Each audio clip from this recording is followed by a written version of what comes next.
अस्सलाम वालेकुम दोस्तों, आप लोग कैसे हैं? मैं आपको अपने इस तरबियती चैनल पे खुश आमदीद कहता हूँ। मेरा नाम है अब्दुल खालिक। देखिए, एक इंसान दुनिया में कुछ भी करना चाहे, कहीं भी पहुँचना चाहे, जो कुछ भी वो बनना चाहे, उसके लिए ज़ाहिर है कुछ सिफ़ात की, कुछ क्वालिटीज़ की, कुछ हैबिट्स की ज़रूरत होती है।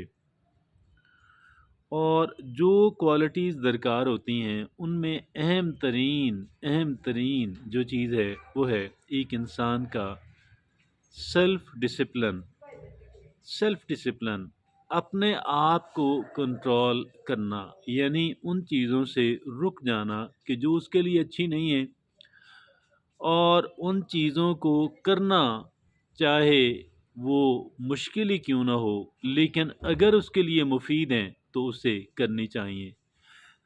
और जिन चीज़ों को छोड़ना है, चाहे वो इंसान को पसंद ही क्यों ना हो, इंसान उनसे लुत्फ़अंदोज़ ही क्यों ना होता हो, लेकिन अगर वो नुकसानदेह हैं, तो बहरहाल उन चीज़ों से निजात हासिल करना होती है।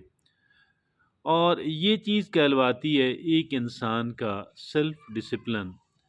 तो आज हमने सेल्फ़ डिसिप्लिन को मौज़ूए बहस बनाया और उन अफ़राद की लाइफ़ को स्टडी किया कि जिन अफ़राद की लाइफ़ के अंदर बहुत अच्छा सेल्फ़ डिसिप्लिन है।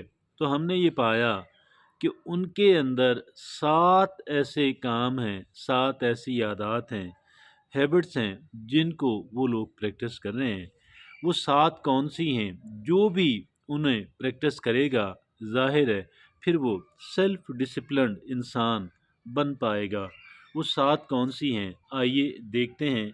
और उनमें से एक है, दे एम्ब्रेस डिलेड ग्रैटिफिकेशन। वो पहला काम ये करते हैं कि देखें, जिन चीज़ों से इंसान को ग्रैटिफिकेशन, यानी एक इत्मीनान, तसल्ली, खुशी महसूस होती है, वो इनको डिले कर देते हैं, इनको मुअख्खर कर देते हैं, इनको बाद में रखते हैं, इन्हें आखिर में रखते हैं। और ऐसा नहीं है कि फ़ौरन वो सबसे पहले इन्हीं कामों की तरफ लपकें। और अगर कोई सबसे पहले इन कामों की तरफ, अपनी ग्रैटिफिकेशन की तरफ लपकता है, तो उसका मतलब ये है कि उस इंसान के अंदर सेल्फ डिसिप्लिन नामी कोई चीज़ उस इंसान के अंदर मौजूद नहीं है। बहरहाल, तो इनकी ये पहली हैबिट है कि एम्ब्रेस डिलेड ग्रैटिफिकेशन। इसके अंदर क्या होता है? इसके अंदर दो चीज़ें हमें हमारे अंदर डेवलप होती हैं। एक इंसान का सब्र तहम्मुल, और दूसरा एक इंसान का गोल ओरिएंटेड होना।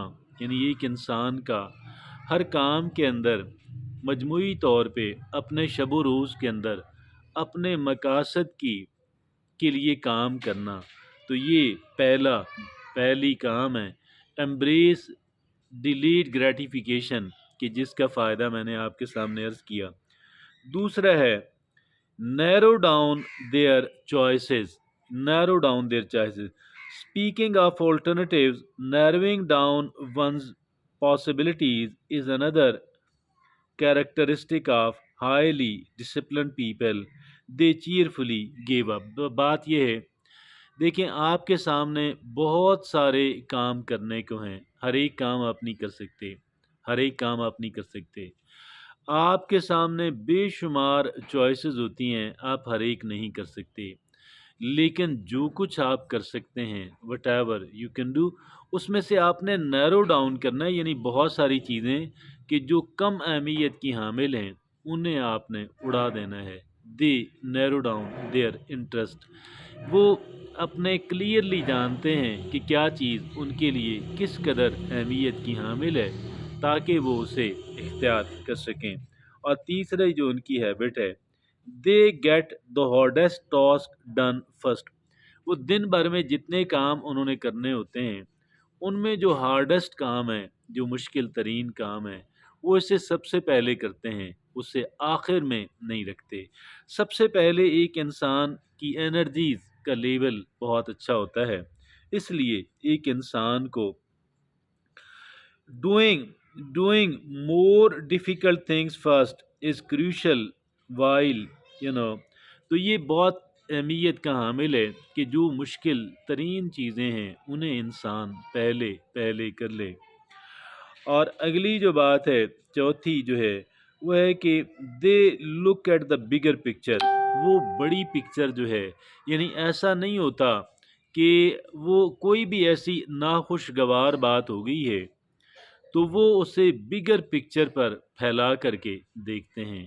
یہ دے دے یو نو دے دے look at the bigger picture. People with extraordinary self-control take to heart and utilize as motivation big picture thinking result in the better decision. دیکھیے یہ جو بگر پکچر کا مطلب کیا ہوا، آپ گویا کہ لانگ ٹرم میں سوچتے ہیں، آپ لانگ ٹرم میں سوچتے ہیں، آپ ایسا بہت ساری ناگوار چیزیں آپ اس لیے برداشت کر جاتے ہیں کیونکہ آپ جانتے ہیں کہ جو گول آپ حتمی طور پہ حاصل کرنا چاہتے ہیں، جو بننا چاہتے ہیں، جہاں پہنچنا چاہتے ہیں، تو اس کے لیے اس طرح کی کئی چیزیں برداشت کرنا پڑتی ہیں۔ اب فرض کر لیں ایک انسان کے ساتھ آپ نے ریلیشن شپ بنائی ہے، چلانی ہے، آپ نے کئی ایک باتوں کو نظر انداز کرنا پڑتا ہے۔ تو اسی طرح یہ کہیں کہ دے look at the bigger picture, آگے جو پانچویں بات ہے، they have definite and detailed short term goals, وہ ان کے جو شارٹ ٹرم گولز ہیں وہ بڑے کلیئر ہیں، they have definite and detailed short term goals, what will it take to accomplish their main objective، وہ یہ جانتے ہیں کہ یہ جو شارٹ ٹرم گولز ہیں ان کے مین آبجیکٹو تک پہنچنے کے لیے انہیں کرنا بہت ضروری ہے۔ اور آگے جو چھٹی بات ہے، they have a solid time management strategy, وہ اپنے وقت کی قدر کرتے ہیں اور اپنے وقت کو ضائع نہیں کرتے، اور اپنے وقت کو اس انداز کے اندر استعمال کرتے ہیں کہ جیسے effective time management helps you to maintain your discipline and focus۔ اس سے کیا ہوتا ہے ایک انسان کے اندر، دیکھیں جب آپ اپنے فضول کاموں میں اپنا ٹائم ضائع نہیں کرتے، جب آپ امپورٹنٹ کاموں کے اندر اپنا ٹائم صرف کرتے ہیں، تو اس کا مطلب یہ ہوا کہ آپ کے اندر سیلف ڈسپلن بھی ہے اور آپ کا فوکس بھی ہے، آپ کی کنسنٹریشن آف مائنڈ، آپ کی ساری توجہ بھی ایک جگہ پہ مرکوز ہے۔ اب یہ بہت اہمیت کا حامل بات ہے، they have a solid time management strategy. دیکھیے ٹائم ہمارا سب سے بڑا اثاثہ ہے کیونکہ ٹائم زندگی ہے۔ ساتویں اور آخری بات یہ ہے، they develop routines and rituals, they develop اچھی روٹینز اور ریچولز ڈیولپ کرنا بہت اہمیت کا حامل ہے، اس وجہ سے کہ دیکھیے جو اچھا کام آپ روٹین میں کر رہے ہیں تو یہ اچھا کام روٹین میں کرتے رہنا یہ آسان ہو جاتا ہے، وہی اچھا کام، بہت مفید کام آپ روٹین میں کرتے ہیں۔ انسان نماز پڑھتا ہے، واک کرتا ہے، قرآن پاک پڑھتا ہے، ریڈنگ کرتا ہے، کچھ اچھے افراد سے ملتا ہے، کچھ پازیٹیو پوسٹیں جو ہیں وہ سوشل میڈیا پہ دیکھتا ہے پازیٹیو قسم کی، اور اسی طرح سے کوئی اور کہہ لیں تھوڑا چیریٹی روزانہ کی بنیاد پہ صدقہ کرتا ہے۔ تو یہ ساری باتیں جب ہم ریچول بنا لیتے ہیں، ہم روٹین بنا لیتے ہیں، تو اس سے ہمارے لیے اس کام کو کرنا بہت آسان ہو جاتا ہے۔ یہ وہ 7 باتیں ہیں، اگر ہم سیلف ڈسپلنڈ انسان بننا چاہتے ہیں تو یہ ساتوں کی ساتوں باتیں ہمیں اپنانا ہمارے لیے بے حد اہمیت کا حامل ٹھہرتا ہے۔ اجازت دیجیے، اللہ حافظ و ناصر۔